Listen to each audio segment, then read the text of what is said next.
The information keeps flowing when it comes to what is happening with some of the biggest games announced at the Nintendo Direct and some games that were missing from the Nintendo Direct. So we're going to talk about the Legend of Zelda Ocarina of Time and what's happening there. A big award-winning RPG from 2025 is still set for the Nintendo Switch 2, and apparently a big update on one of the most anticipated games in 2027 when it comes to Pokemon. But before we continue, we are giving away a Nintendo Switch 2 at 140,000 subscribers or on September 1st, whichever comes first. Subscribe, like, comment. The winner will be chosen at random, and it's a worldwide giveaway. Thanks, peeps. Nintendo on the Legend of Zelda Ocarina of Time. We've got a very interesting situation that's going on here. Nintendo put out a description that gave us a little bit more details on the Legend of Zelda Ocarina of Time. Then they removed it, so we're gonna get into the original thing here first, and then we'll talk about what happened afterwards and what this actually means. So of course, we all know the Legend of Zelda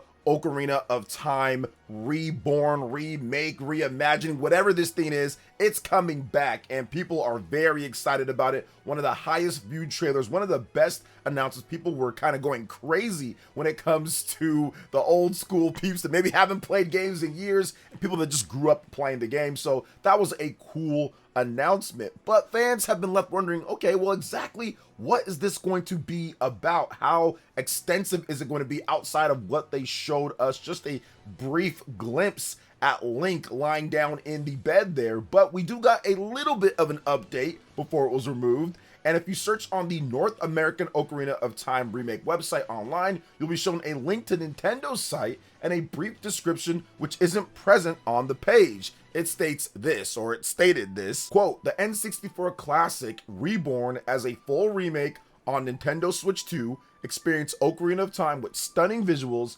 updated designs, and timeless gameplay." Now, I think that the important thing here that people are pointing out at first, at least Nintendo everything did, is the updated designs. We knew that the graphics were being refreshed, but this suggests that Nintendo is going all out for the remake. Definitely the updated designs part probably had Nintendo saying, uh-oh, hold up, let's cross-check this and let's remove it. Because when you're talking about updated designs, designed to the levels, designed to the structure, designed to what's happening in the game, and that's what I felt the game was going to be. I didn't think it was going to be a one-to-one, take the N64 game, make it better graphics, then all of a sudden just put it out on the Nintendo Switch 2. I do think that they are going to update the designs, quality of life features, and things surrounding it. It's not going to be the exact same situation, which I'll talk about more in a bit. But yeah, that updated designs part right there definitely shows that they are doing a lot with this. It is not just one-to-one. There's a lot more to this. Maybe if you were thinking that was just simply CGI or just a cutscene, it's going to look different. That's going to be Link's in-game model. That's the level of update that they're going for with this game. And Nintendo did say that it was reborn when it comes to it, and that was kind of even like in the Nintendo Direct itself. Now, the Legend of Zelda Ocarina of Time Remake is on track sometime this year in 2026. I have a sneaking suspicion of the release date, which we will go over, so we'll see what happens there. There's been talk about a potential 40th anniversary Legend of Zelda Nintendo Direct, and I would guess that there'd be something like that. There'd either be a 40th anniversary Legend of Zelda Nintendo Direct by itself, or they take that 40th anniversary Legend of Zelda and they jam pack it into a standard Nintendo Direct sometime around September, like they did with the Mario anniversary, where they took that whole Mario segment where they had a bunch of announcements with different stuff when it comes to the movie, in addition to Mario Galaxy 1 and 2, and just random stuff, put it all together and put that as part of the Nintendo Direct, where you had about, what, a number of minutes of the Mario Galaxy and Mario stuff first, and then they get into the normal Nintendo Direct. So I do think it's going to be one of those. Now let's get into the update here when it comes to what happened with this, because I found this to be pretty funny. So Nintendo has taken down the description. If you look at it now, it states the following, quote, "The Nintendo 64 Classic returns for a new generation in 2026, reborn exclusively for Nintendo Switch 2. So maybe Nintendo just didn't want people getting that much from it, but I do think that the whole reborn thing with Legend of Zelda Ocarina of Time Remake is going to be correct. People are wondering if this is going to be more like Final Fantasy VII Remake, or if it's going to be more like Resident Evil 4, that remake, or Resident Evil 2. And I think it's going to be somewhere right in between, which I do think that like the Resident Evil 4 remake, Resident Evil 2 remakes, those actually do a lot of updated designs, a lot of updated designs, a lot of updated gameplay mechanics. A lot of things have changed but still feel familiar, and I think it's going to be more in that realm. I don't want to go all the way over to Final Fantasy VII Remake, because Final Fantasy VII Remake, there's so many different gameplay changes, like huge gameplay mechanic changes, that it's hard for me to go that far. Plus you have the splitting up of the game.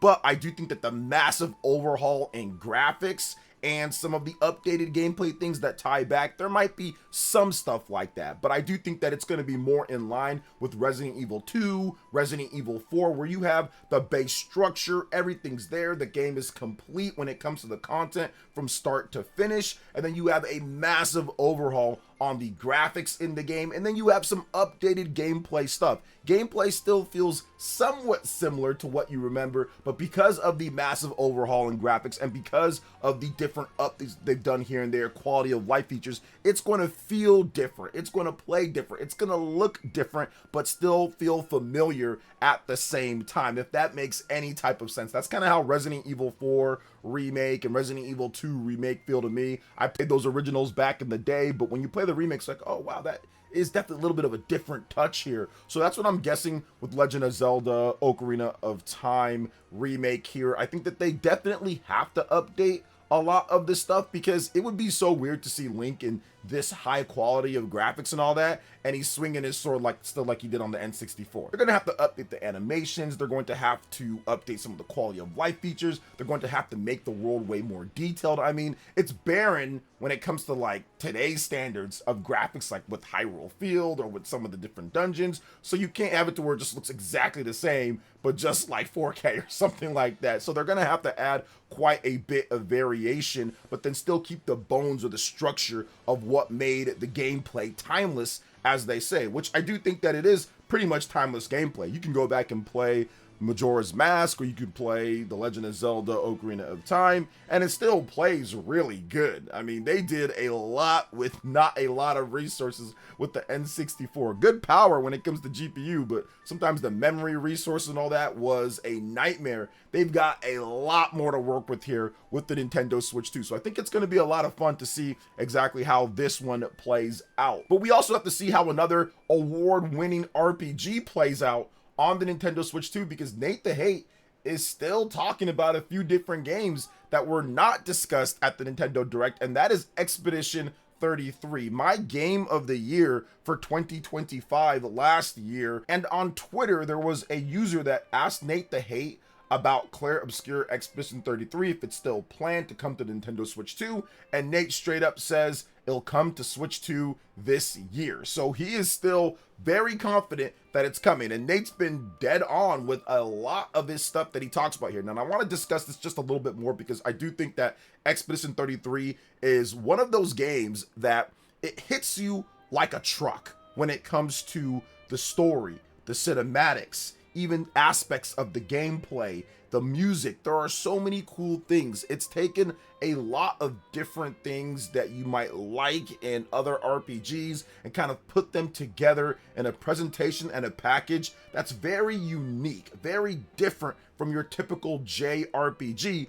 but you can tell that the developers behind this game are the biggest fans of the genre, and they just kind of did it their way. Now, if you play hardcore RPGs, like let's say Romancing Saga 2, I just got done playing that game, you can see, because I 100% pretty much Expedition 33. I mean, there might be some things that I didn't do, like New Game Plus or some of the DLC stuff that they added, but for the most part, I did everything in that game. I maxed out so much different stuff. I beat the super boss in the game, like the double super boss in the game that was really hard and all of that. And you can kind of see where the shortcuts were taken when it comes to the combat system in Expedition 33, but it's still put together extremely well, and I cannot wait to see what they do next, because I think they can actually have the time and they can take what they've done with the first game and build on top of that.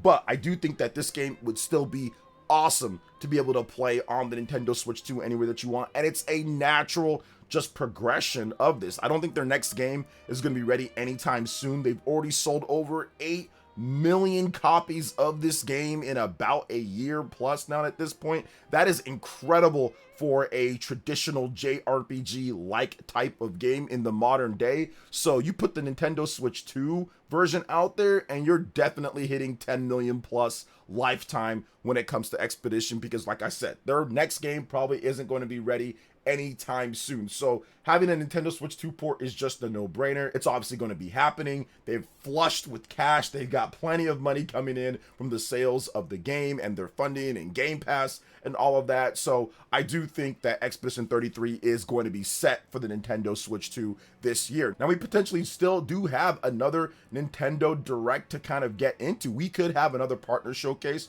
We could have another standard Nintendo Direct, and it can be at either one of those. Last year on the Nintendo Switch 2, we had a partner direct that revealed Persona 3 Reload, so that was a big reveal. And then we got Metaphor at the last Nintendo Direct here. So these big RPGs that have released on Xbox and PlayStation within the last 2-3 years or so, a lot of these are being ported over to the Nintendo Switch 2. Dragon's Dogma is coming over. Lords of the Fallen, that's a new one, but that's coming over as well. We finally got Elden Ring coming over. So there's going to be a blitz of fantastic RPGs. As we've seen at the Nintendo Direct, man, it was just flush with high quality RPGs. So I'm looking forward to it. Don't know how I'm going to have all the time to play everything that I want, but I'm going to try and do my best. So Expedition 33, I think it's still coming. It's a great game, and having that portable, I think that's pretty cool. So I'm looking forward to seeing exactly how that is going to work out too. And I'm also looking forward to seeing how Pokemon Winds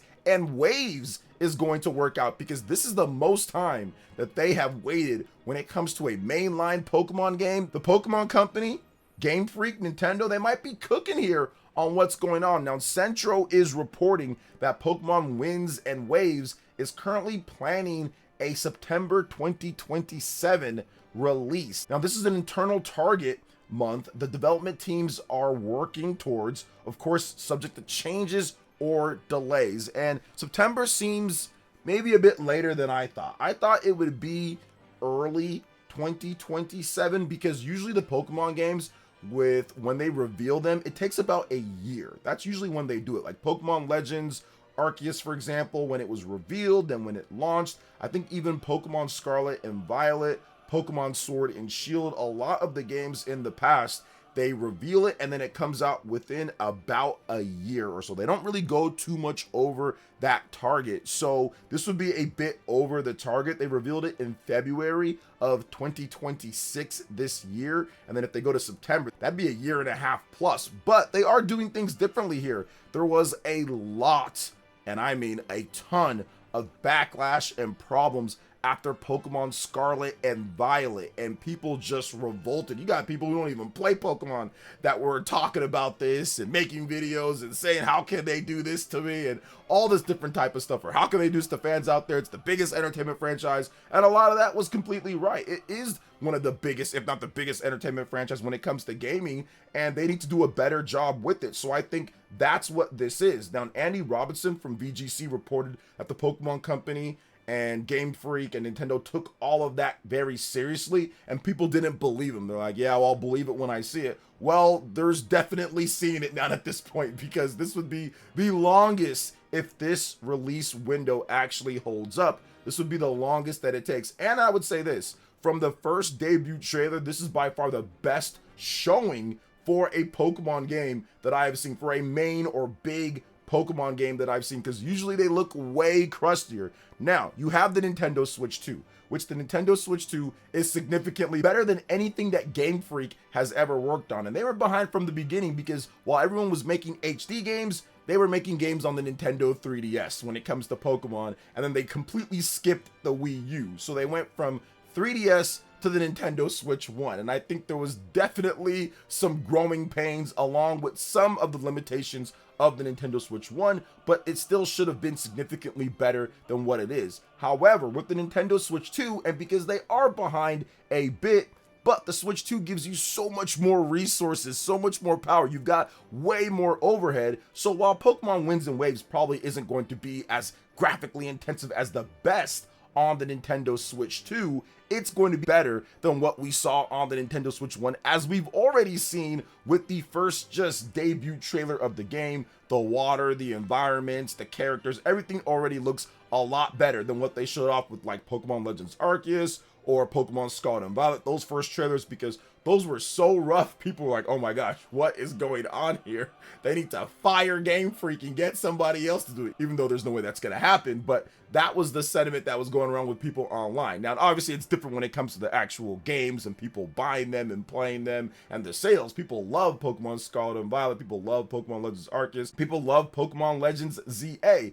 But I do think that the Nintendo Switch 2 offers a significantly better experience and development atmosphere for the Pokemon developers out there. So this is going to be super cool to see when Pokemon Winds and Waves comes out and the quality of it, because they are taking their time, and that is a good thing. This is a good thing that it's taking longer to come out, so we don't have that issue that we had with Pokemon Scarlet and Violet at launch. So what do you guys think when it comes to everything here that we talked about here, some of the leaks and what's happening? Let me know in the comment section below. All right, guys, that wraps it up for this one here. Thank you so much for watching. I do appreciate it. Please make sure you hit that like button, subscribe if you're someone new, click that notification bell, and check out my other Nintendo Switch 2 RPG content and more right here on screen. Thanks for watching, and we'll catch you guys for the next one. Peace.